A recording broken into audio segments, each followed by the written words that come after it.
Welcome back to clean news UP. चलिए देखते हैं उत्तर प्रदेश की 25 फटाफट बड़ी खबरों को। इससे पहले आप न्यूज को कहां से देख रहे हैं हमें कमेंट में बताना बिल्कुल ना भूलें। साथ ही हमारे फेसबुक पेज को भी फॉलो करें। फेसबुक पेज का लिंक डिस्क्रिप्शन में दिया गया है।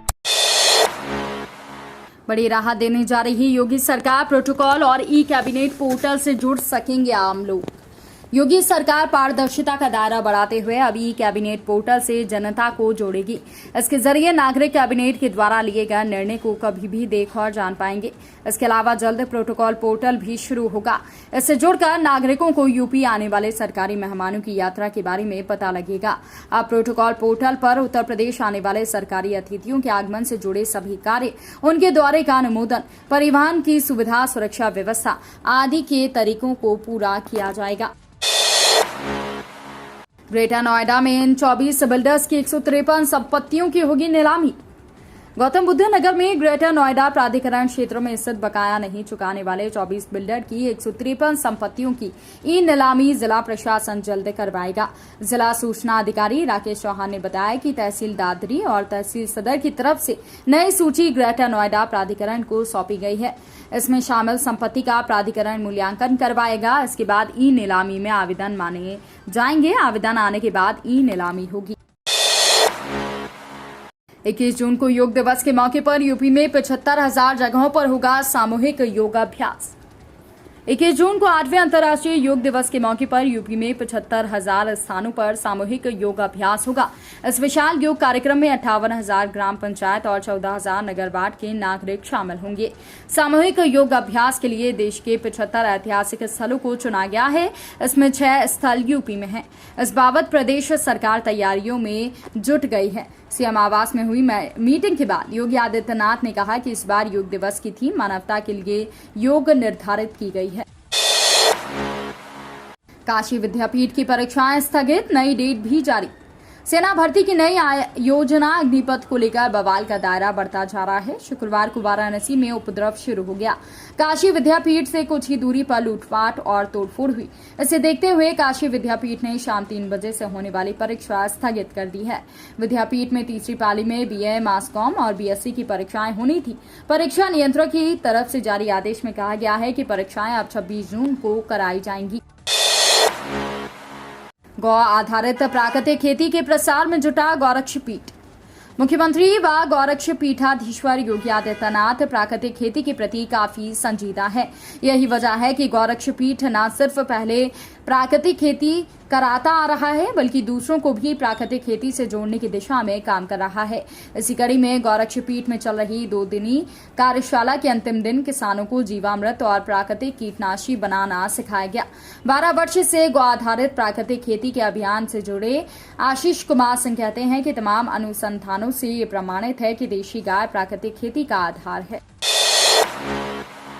21 जून से शुरू हो रही श्री रामायण यात्रा। भगवान राम से जुड़े धार्मिक स्थलों के करना चाहते हैं दर्शन तो IRCTC पर बुक करें टिकट। 21 जून से भारतीय रेलवे की श्री रामायण यात्रा का टूर पैकेज शुरू होने जा रहा है। इस पैकेज में आपको श्री राम से जुड़े धार्मिक स्थलों के दर्शन कराए जाएंगे। भारतीय रेलवे पहली बार इस तरह का धार्मिक टूर पैकेज लेकर आया है। अगर आप भी राम भक्त हैं और भगवान राम से जुड़े स्थलों का दर्शन करना चाहते हैं तो ये आपके लिए शानदार मौका हो सकता है। आप IRCTC की वेबसाइट पर जाकर रामायण यात्रा टूर पैकेज के लिए टिकट बुक कर सकते हैं। 2 साल की अवधि के भीतर भी 2 मातृत्व अवकाश का लाभ न देना अवैधानिक। मातृत्व अवकाश के मामले में इलाहाबाद हाईकोर्ट ने बड़ी राहत दी है। हाईकोर्ट ने कहा है कि किसी महिला कर्मचारी को 2 साल की अवधि के भीतर 2 मातृत्व अवकाश का लाभ न देना अवैधानिक है। कोर्ट ने कहा कि मातृत्व लाभ अधिनियम में ऐसी कोई बंदिशें नहीं है। 2 साल के बाद ही मातृत्व लाभ दिया जाएगा। कोर्ट ने कहा कि ये लाभ 2 साल के भीतर भी दिया जा सकता है।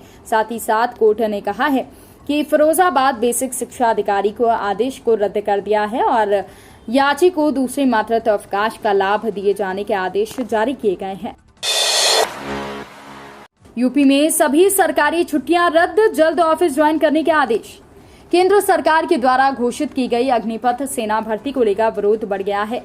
शुक्रवार को प्रदेश सरकार ने सभी सरकारी कर्मचारियों की छुट्टियां रद्द कर दी।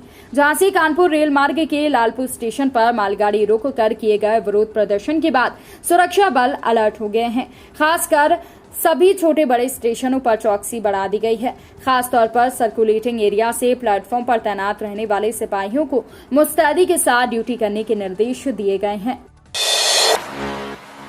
बीएचयू के डॉक्टर अंबेडकर उत्कृष्टता केंद्र में निःशुल्क कोचिंग प्रवेश को आवेदन की अंतिम तिथि बढ़ी। बनारस हिंदू विश्वविद्यालय में स्थापित डॉक्टर अंबेडकर उत्कृष्टता केंद्र के अंतर्गत सिविल सेवा परीक्षा 2023 की तैयारी के लिए पात्र विद्यार्थियों के दाखिले की प्रक्रिया आरंभ हो चुकी है। कोचिंग में दाखिला चाहने वाले अभ्यर्थी विश्वविद्यालय के पोर्टल से जानकारी हासिल कर सकते हैं। इस बीच विश्वविद्यालय प्रशासन ने प्रवेश के लिए आवेदन की अंतिम तारीख बढ़ा दी है। विश्वविद्यालय प्रशासन के मुताबिक डॉक्टर अंबेडकर उत्कृष्टता केंद्र में निःशुल्क कोचिंग के दाखिले की अंतिम तिथि पहले 15 जून थी, इसे बढ़ाकर 22 जुलाई कर दिया गया है। सूबे के गांवों में अब गूंजेंगे गीत, सरकार दे रही म्यूजिक किट। यूपी में लोक संगीत का खजाना है। लोक संगीत किसी भी संस्कृति में आम जनता के पारंपरिक रूप से प्रचलित गीत संगीत को बोला जाता है। सामान्यतः गांव गिराम में अपने उन्नत रूप में ये मिलता है, पर पिछले काफी वक्त से गांवों में लोकगीत के गाने वाले और उनकी परंपराएं कम होती जा रही हैं। नए बच्चे फिल्मी संगीत के जादू में फंस गए हैं। ऐसे में सरकार एक बार फिर सूबे के गांवों में गीत गुंजाना चाहती है। आज 18 जून को जारी होगा रिजल्ट। हाई स्कूल इंटर का अलग होगा टाइम। यूपी बोर्ड रिजल्ट के जारी होने की आधिकारिक घोषणा हो चुकी है। शिक्षा बोर्ड सचिव के द्वारा इसके जारी होने की आधिकारिक तारीख आज 18 जून बताई गई है। हाई स्कूल का रिजल्ट दोपहर 2 बजे जारी होगा, जबकि इंटरमीडिएट का रिजल्ट शाम 4 बजे तक जारी किया जाएगा। इसके जारी होने के लिए आधिकारिक वेबसाइट का इस्तेमाल किया जाएगा। साथ ही www.upmsp.edu.in वेबसाइट पर भी इसे देखा जा सकता है। यूपी में पत्रकार और उनके परिवार को अलग सेंटर पर लगेगी वैक्सीन। कोरोना संक्रमण के चलते वैक्सीनेशन को लेकर सीएम योगी ने पत्रकारों के लिए निर्देश जारी किए हैं। सीएम योगी ने कहा कि यूपी में पत्रकारों और उनके परिवारों को वैक्सीनेशन में प्राथमिकता मिलेगी। सीएम योगी ने निर्देश दिए हैं कि पत्रकारों के लिए अलग से वैक्सीनेशन सेंटर बनाए जाएं और प्राथमिकता के आधार पर उनका वैक्सीनेशन किया जाए। उन्होंने अफसरों से कहा है कि सभी पत्रकारों को वैक्सीन लग जाए, ऐसा सुनिश्चित करें। पाबंदियों के बीच योगी सरकार का बड़ा फैसला, गरीबों के खातों में डाले जाएंगे पैसे। कोविड संक्रमण के बढ़ते प्रसार के बीच यूपी की योगी सरकार ने बड़ा फैसला लिया है। सरकार सभी श्रमिकों, गरीब परिवारों को वित्तीय सहायता और राशन देगी। शुक्रवार को उच्च स्तरीय बैठक में सीएम योगी ने कहा कि पिछले साल राज्य सरकार ने कोविड-19 की चुनौती का सामना करने के साथ ही विभिन्न कार्यों को आगे बढ़ाया था। उत्तर प्रदेश पहला राज्य था जिसने श्रमिकों, स्ट्रीट वेंडरों, रिक्शा चालकों को भरण पोषण भत्ता ऑनलाइन दिया। भरण पोषण के रूप में दिए गए पैसे ने उनके जीवन को बचाने का काम किया। अग्निपथ पर आर्मी का बड़ा अपडेट, अगले शुक्रवार से शुरू हो जाएगी भर्ती प्रक्रिया। अग्निपथ योजना पर बवाल के बीच सेना प्रमुख जनरल मनोज पांडे ने शुक्रवार को कहा कि जल्द ही भर्ती प्रक्रिया शुरू की जाएगी। उन्होंने कहा कि 2022 में अग्निपथ योजना के तहत आयु सीमा को 21 से बढ़ाकर 23 वर्ष करने का सरकार का निर्णय उन युवाओं को अवसर प्रदान करेगा जो बल में शामिल होने की तैयारी कर रहे थे, लेकिन पिछले 2 साल से कोरोना महामारी के कारण ऐसा नहीं हो सका। वहीं एयर चीफ मार्शल वी.आर. चौधरी ने कहा कि अगले शुक्रवार यानी 24 जून से भर्ती प्रक्रिया शुरू कर दी जाएगी। यूपी बीजेपी मिशन 2024 को लेकर लखनऊ की बैठक में शामिल हुए कई दिग्गज। मिशन 2024 को लेकर भाजपा के द्वारा प्रदेश भर में चलाए जा रहे बूथ सशक्तिकरण अभियान के तहत पार्टी के सांसदों की बैठक भाजपा के राज्य मुख्यालय पर चली। बैठक में प्रदेश अध्यक्ष स्वतंत्र देव सिंह, प्रदेश महामंत्री संगठन सुनील बंसल के साथ पार्टी नेता मौजूद थे। जानकारी के मुताबिक सांसदों को अपने अपने निर्वाचन क्षेत्रों में कमजोर बूथों को मजबूत करने के लिए कहा गया है। इसके लिए टीम का गठन किया गया। यही नहीं, इस तरह पार्टी विधायकों को उनके निर्वाचन क्षेत्रों में कमजोर बूथों को मजबूत करने का काम सौंपा गया है। विदेशी बैंकों में खरबों पड़ा देश, फिर भी गरीबी से जूझ रहा, मायावती का सरकार पर हमला। बसपा सुप्रीमो मायावती ने स्विट्जरलैंड बैंक में देश के धना सेठों के जमा पैसे पर सरकार को आड़े हाथों लिया है। उन्होंने शुक्रवार को ट्वीट कर कहा कि भारतीय पूंजीपतियों व धना सेठों की स्विट्जरलैंड के बैंकों में जमा धन 14 वर्ष के रिकॉर्ड स्तर पर 3.83 बिलियन फ्रैंक पहुंचने की खबर चर्चाओं में है, जिस पर गरीबी, महंगाई, बेरोजगारी आदि के अभूतपूर्व संकट से जूझ रहे देश के लोग समझ नहीं पा रहे हैं कि वो कैसे खुश हों। आपको बता दें कि भारत के लोगों का स्विट्जरलैंड बैंकों में 50% बढ़ाकर 14 साल के उच्चतम स्तर 3.83 अरब स्विस फ्रैंक पर पहुंच गया है। गोरखनाथ मंदिर योग सप्ताह शिविर, निरुद्ध चित्त ही जीवात्मा की सुख का कारण, डॉक्टर बलवान सिंह। महाविद्यालय उनवल विटोली बाजार के रक्षा अध्ययन विभाग के पूर्व आचार्य डॉक्टर बलवान सिंह ने कहा कि चित्त की वृत्तियों का निरोध ही योग है। ये चित्त हमारे संपूर्ण जीवन के क्षण क्षण के संस्कारों का चित्र लेकर रखता है। ये चित्त जिस विषय से जुड़ता है उसका ज्ञान करा देता है, उसी विषय का संस्कार भी उसमें संग्रहित होता है। ये चित्त हमारे संस्कारों का पूज्य होता है। डॉक्टर सिंह ने कहा कि मनुष्य अपने संस्कारों से प्रेरित होकर ही विविध काम करता है। बैंक ऑफ बड़ौदा ने दी खुशखबरी, अकाउंट में जमा रकम पर अब ज्यादा मुनाफा। सार्वजनिक क्षेत्र के बैंक ऑफ बड़ौदा के सेविंग अकाउंट में पैसे रखते हैं तो आपके लिए अच्छी खबर है। दरअसल बैंक ने बचत खातों पर ब्याज दरें बढ़ा दी हैं। बैंक ने ब्याज दरों में 5 से 10 आधार अंक की वृद्धि की है। बैंक 1 लाख रुपए तक के बचत खाते की रकम 2.75% ब्याज दर देना जारी रखेगा। 1 लाख रुपए से अधिक और 100 करोड़ रुपए से कम की रकम पर 2.75% की ब्याज दर रहेगी। वहीं 100 से 200 करोड़ रुपए की जमा राशियों पर 2.90% की ब्याज दर देने का फैसला लिया है। 15 रुपए सस्ता हुआ धारा सरसों और रिफाइंड ऑयल, मदर डेयरी ने किया ऐलान। खाने का तेल बेचने वाले ब्रांड धारा ने अपनी सरसों और रिफाइंड ऑयल की कीमत 15 रुपए सस्ता कर दी है। ये मदर डेयरी की कंपनी है जिससे सरसों, सोयाबीन, सनफ्लावर तेल के दाम घटाने का ऐलान किया है। इसके पहले परसों ही यानी गुरुवार को ब्रांडेड एडिबल ऑयल मैन्युफैक्चरर्स ने पाम, सूरजमुखी और सोयाबीन तेल की कीमतों में 20 रुपए प्रति लीटर तक की कमी की थी। अंतर्राष्ट्रीय कीमतों में आई नरमी के बाद ये कटौती की गई है। इससे ग्राहकों को राहत मिलेगी।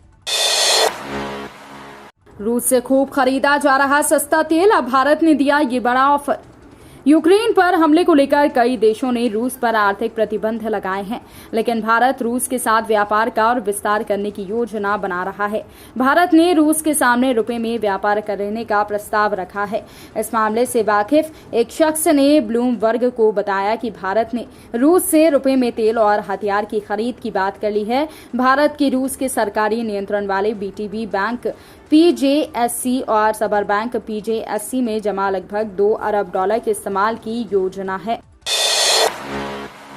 15,000 रुपए तक के पेमेंट पर OTP की जरूरत नहीं। भारतीय रिजर्व बैंक ने बिना OTP के 15,000 रुपए तक की ऑटो डेबिट के नियम को लागू कर दिया है। इस नए नियम के तहत 15,000 रुपए तक का भुगतान होने की स्थिति में आपको वेरीफाई के लिए OTP एंटर करने की जरूरत नहीं पड़ेगी। अब तक ये नियम 10,000 रुपए के लिए ही था। इससे अधिक रकम की ऑटो डेबिट होने पर यूजर को वेरीफाई करने के लिए OTP एंटर करना अनिवार्य था। अब इस लिमिट को 5,000 रुपए से बढ़ाकर 15,000 रुपए कर दिया गया है और इससे यूजर्स को काफी राहत मिलेगी। राशन कार्ड धारकों की जागी किस्मत, अब हर साल फ्री मिलेंगे इतने गैस सिलेंडर। कोरोना वायरस महामारी में केंद्र और राज्य सरकारों ने राशन कार्ड धारकों को फ्री गल्ला देकर पूरी मदद करने का काम किया है। इससे लोगों को बड़े स्तर पर फायदा भी हुआ है। लॉकडाउन में घरों में कैद लोगों के सामने 2 रोटियों का संकट सामने नहीं आया, जिससे भारत की दुनिया भर में पहचान भी बनी है। इसी बीच अगर आपका राशन कार्ड बना हुआ है तो एक बार फिर आपकी मौज होने जा रही है। सरकार इन दिनों अंत्योदय राशन कार्ड पर फ्री गैस सिलेंडर का वितरण करेगी। अंत्योदय कार्ड पर सालाना 3 गैस सिलेंडर मुफ्त में दिए जाएंगे, जिससे लाखों लोगों को फायदा होगा। लोन पर वाहन खरीदने के बाद बेचना भी है अपराध। अगर आप कार या अन्य कोई वाहन लोन पर लिया है तो आप उसे बेच नहीं सकते। अगर बैंक का लोन पूरा होने से पहले आपने वाहन को बेचा तो आपके खिलाफ कार्रवाई हो सकती है। मामला सहारनपुर में सामने आया है, जहां पर एक युवक ने बैंक से लोन लेकर 14 लाख रुपए की कार खरीदी और फिर उसे धोखाधड़ी करके बेच दिया। इसकी जानकारी मिलते ही बैंक प्रबंधक ने मामले की शिकायत पुलिस से कर दी है।